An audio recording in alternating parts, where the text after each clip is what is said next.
Turabaye ikaze mwese mukomwa kukana ETBC TV mukwa muri kumwe nanje Rich Miradi size 611 nibagiye kugira subscribe share like na comment kugira ubashe kuronka ibikorwa bishasha bica kuri TV yanyu ETBC TV nkuko bisanzwe amakuru yacu turaherera mu Burundi mu igana Primus League biboneka ko iryo iganwa ryarigeze kundu yayo igira kane ayi migwi gitandukanye imwe yagira byifatamwe neza tukabona nko mugwa Vitalo aho tubona n'indi migwi igenda itsindwa biboneka ko itaritegura neza itarabasha neza kwinjira mu iganwa rya Primus League uko niko inkino zagiye ziragenda kundu yabo igira kane nuko mugwa Message Ngozi watsinzwe n'umugwa Vitalo igisindo bigera kuri kimwe kubusa mugwa Olympique Star utsindwa n'umugwa Musongati ibisindo bigera kuri 3 kuri kimwe mugwa Bumamuru utsinda mugwa Tel Aviv ibisindo 2 kubusa umugwa Tigre Noir unganya n'umugwa BS Dynamic igisindo bigera kuri kimwe ukindi nuko mugwa Moso Sugar waje gutsindwa n'umugwa Kayanza United urukino rutari goroshe umugwa Kayanza United waje gutsinda umugwa Moso Sugar ibisindo bigera kuri 3 kuri 4 aho iboneka ko imigwi yose yagiye kuruhuka umugwa Moso Sugar ufise ibisindo bigera kuri 3 kuri 2 by'umugwa Kayanza United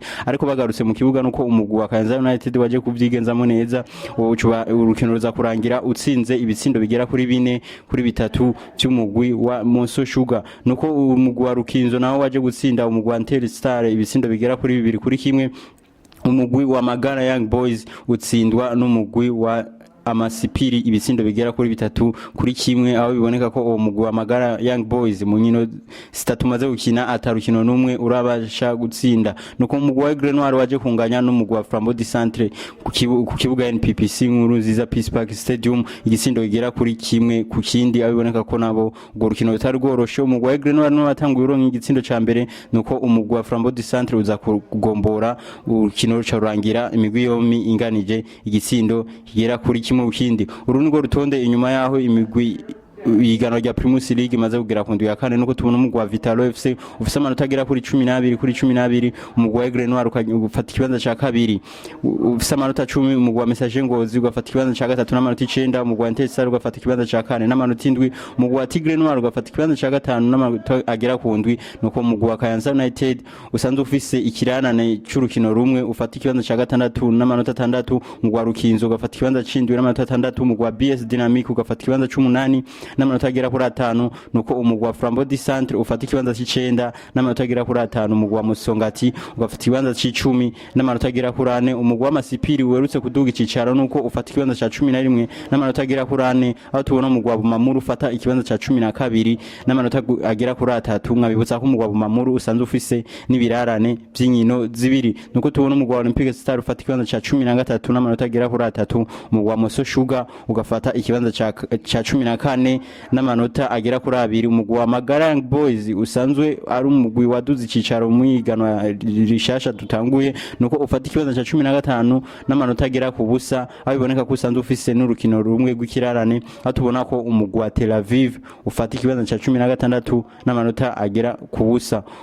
uko niko imigwi igendera kurikirana mu iganwa rya Primus League muzi ko ryari rigeze kundu yabo igira kane tubandaje amakuru yacu ku rukino muzi ko ruzahuza umugwi wacu seruko y'igihugu inamba mugamba ahura n'umugwi seruko y'igihugu wa Cameroon nuko urukino biboneka ko gwiteguriwe niyo migwi yose ku mande zigiye zitandukanye nuko urukino ruzokinwa ku munsi wejo umunsi wa kabiri igihe isaha 2 zo mu gihugu ca Cameroon akazoba ari igihe isaha 3 ku masayo nga mu Burundi nuko biboneka ko iyo migwi yose yiteguriye kuzokina neza kugira ibashe kuronka itike izoba uburenganzira bwo gukina igikombe ca Coupe d'Afrique muzi ko gizokina mu kwezi kwa mbere itariki 14 mu gihugu ca Cote d'Ivoire nuko mu mwanya habaye akanama kabajejwe umugwi wacu seruko y'igihugu w'inamba mu rugamba bo muri staff bagiye batandukanye nuko umwambaro washizwe hanzwe umwambaro umugwi wacu seruko y'igihugu w'inamba zo kwambara ari umwambaro mubona nga ku mafoto umwambaro wera bikaboneka ko abakinyi bacu b'inamba mu rugamba bazoba baberewe bari mu kibuga abazoba bambaye umwambaro wera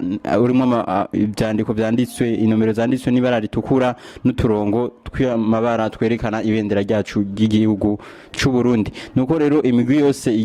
yiteguye neza kuzokina urwo rukino nuko mu mwanya yaje kuba conference de presse yarimo umumenyereza w'umugwi seruko y'igihugu wa Cameroon Rigobert Song harimo na Saido Berahino hamwe n'umukinyi n'umumenyereza w'inamba mu rugamba Etienne Ndayiragije nuko umumwe wese yagiye aravuga amajambo bivanye nuko imigwi yabo yagiye iritegura kugwo rukino ruzohuza umugwi wa Cameroon uhura n'umugwi seruko y'igihugu wacu w'inamba mu rugamba duhereye ku mumenyereza w'inamba mu rugamba nuko yavuze ati ona une bonne équipe ati dufise umugwi mwiza on a pas peur ati na nubwo badufise ati ça va se jouer au mental ati tuzokinisha ubwenge. Ayo niyo majambo umenyereza w'inamba mu rugamba Etienne Ndayiragije yashikiriza yavuze ati dufise umugwi mwiza kandi na nubwo badufise ati tuzokinisha ubwenge. Niko Saido Berahino ya nawe yavuze ati on veut se qualifier et écrire notre histoire ati dushaka kuronka qualification twandiki amateka yacu. On a une groupe jeune et ambitieux ati dufise umugwi w'aba jeune kandi ufise ibyifuzo ugomba kugerako. Nous allons tout faire pour gagner demain ati tuzokora icarisho cyose kugira tutahukane isinzi ku munsi w'ejo. Nuko umumenyereza w'umugwi seruka gihugu wa Cameroun Rigobert Song nawe yashikirije amajambo akurikira avuze ati on doit absolument gagner demain ati tutegerezwa gutsinda ku munsi w'ejo. Ça sera ma première victoire à domicile depuis que je suis sélectionneur ati izoba ari itsinzi yanje ya mbere ndonse kuvamba umumenyereza w'umugwi wa Cameroun ku butaka bw'igihugu canje ca Cameroun. Ayo niyo majambo yagiye arashikirizwa nabo bamenyereza harimo n'umukinyi Saido Berahino bivanye kubijanye n'urukino ruzoba ku munsi w'ejo ruzohuza mu guseruka igihugu w'inamba mu rugamba uhura n'umugwi seruka igihugu wa Cameroun. Nkuko mubibona ku mafoto nuko mu gisagara ca Garoua aho biboneka ko ambiance ari total aho tubona ko bamwe mu bakunzi b'umugwi seruka igihugu wa Cameroun batanguye gushika mu ico gisagara ca Garoua bambaye amadarapo nkuko mubibona ku mafoto bashajije biboneka ko biteguriye urukino ruzoba ku munsi w'ejo. Inamba mu rugamba naho zonganya ubusa ku bundi na Cameroun zizoguma zaronse itike yo kubandanya gukina igikombe ca Coupe d'Afrique muziko kizokinwa mu gihugu ca Cote d'Ivoire. Nkuko mubibona ngaho ku ifoto ingingo ya 14 ya CAF irasigura ukuntu imigwi ibiri itandukanywa iyo yanganije amanota. Inaba mu rugamba na Cameroun bizoca bimera nizanganya na Cameroun bizoca bimera ukuntu uko umugwana mibizo cuguma ufise amanota 5 umugwi w'uburu n'ibitsindo ubusa aho biboneka ko n'umugwi w'Uburundi inamba mu rugamba uzofise amanota 5 umugwi wa Cameroun ugaca gumana amanota 5 aho biboneka ko imigwi yose izobinganya amanota 5 kandi ibitsindo bose bazoba bafise ibitsindo ubusa no kuvuga na gitsindo baheranye na n'igitsindo babitse. Rero turabe ukuntu ingingo zivuga nuko ku ngingo igira 14 akaburungu rimwe iyo migwi ibiri inganije amanota ica itandukanywa ukugukurikira. Umugwi wa Rose amanota menshi mu nkino zibiri zahuje iyo migwi niwo uca urengana. Dufatiye kuri iyo ngingo inamba mu rugamba zacu zirarengana kuko zoba zinganya amanota na Namibia kandi zaronse amanota agera kuri 4 mu nkino zakinyana na Namibia aho muzi ko mu Rwanda Namibia twabutsinze urukino rumwe urundi rukino turanganya nawo no kuvuga ko dusanzwe dufise amanota 4 kuri 6 twakinye n'umugwi wa Namibia. Namibia nayo yoca irengana kuko nayo yaronse amanota agira kuri 4 kuri 6 bakinye n'umugwi wa Cameroun aho muzi ko mu Rwanda Namibia watsinze umugwi wa Cameroun urundi rukino baranganya n'umugwi wa Cameroun. Ikintu gitangaje nuko na Cameroun yoca irengana kuko nayo yarose amanota agera kuri 4 kuri 6 mu nkino bahuye n'umugwi wa bahuye n'umugwi w'Uburundi. Bisigura yuko iyo ngingo idakunda ari ingingo rero bazoca bakoresha mu gihe iyo migwi yose izoba yanganyije amanota agera kuri 5 kubera yuko ubu vyahindutse imigwi itatu iriko iranganya nitwoca tuyirengagiza tukaraba iyindi ngingo ikurikira duca tuja ku ngingo ya 14 akaburungu kabiri vuga ukuntu imigwi irenga ibiri inganya amanota itandukanye. Iyo ngingo ivuga ko imigwi iba yaronse amanota menshi mu nkino zabahuje aba ariyo ica irengana. Iyi nitwo ikoresha kuko amanota mu nkino zaduhuje hagati yacu twese azoba ari amanota agera kuri 5. Imigwi izonganya ibitsindo byinshi niyo ica irengana. Naho nitwe byokunda ko tubona ko imigwi yose ifise ibitse ibitsindo bigera ku busa atamugwi numwe ufise igitsindo uzobubitse mu gihe umugwi w'inamba mu rugamba bazoba banganije n'umugwi wa Cameroun. Imigwi yinjije ibitsindo byinshi mu nkino zabahuje iyi niyo ngingo twoca dukoresha. ingingo yo cikora umugwi wacu w'inamba mugamba wonganya n'umugwi wa Cameroon ajakora ingingo ivuga ati imigwi yinjije ibitsindo vyishi mu nkino z'abahuje iyi niyo ngingo twasha dukoresha mu nkino zaduhuje iyo migwi yinjije ibitsindo vyishi na migwi yinjije ibitsindo bigera kuri 6 Burundi bwinjiza ibitsindo bigera kuri 4 Cameroon yinjiza ibitsindo bigera kuri 3 uburyo bwose twonganya na Cameroon twoguma twarenganye nuko umugwi wacu seruka igihugu rero w'inamba mugamba bisaba ko unganya canke utsinda umugwi wa Cameroon kugira ubashe kuronka itike yo kuzokina igikombe ca Coupe d'Afrique cyo mu mwaka wa 2024 nuko umugwi wacu w'inamba mugamba ni watsindwa bizoba birangiye ata tike uzoronka yo ku participa mu iyo championnat rero twaba turindiriye abasore bumenyereza Etienne Ndayiragije nkuko bagiye barizeza abarundi bavuga ati turiteguriye kuzokina neza urukino kandi turiteguriye gwa umunezero abarundi nuko rero turindiranye igishika abarundi twese ngo urukino ruzoba ku munsi wejo ndabutse ko amasare ari masaye cy'isazi 2 zo mu gihugu ca Cameroon azoba ari igihe cy'isazi 3 so ngaha mu Burundi aho go rukino ruzoca ku mashena yatandukanye no kuri za Canal Plus rero ugo rukino akaba ari urukino rumwe biboneka ko kafe yafashe ugo rukino nkama kuko n'urukino rutazoba goroshe ruzoba kurahuza iyo migwi ibiri kandi mu iyo migwi ibiri yose hategerezwa gupasamo umugwi umwe uwundi nawo ugasezera tubandanye n'amakuru ariko aravugwa ku mugabane wa Afrika nuko umukinyi asanzwe zo kwizina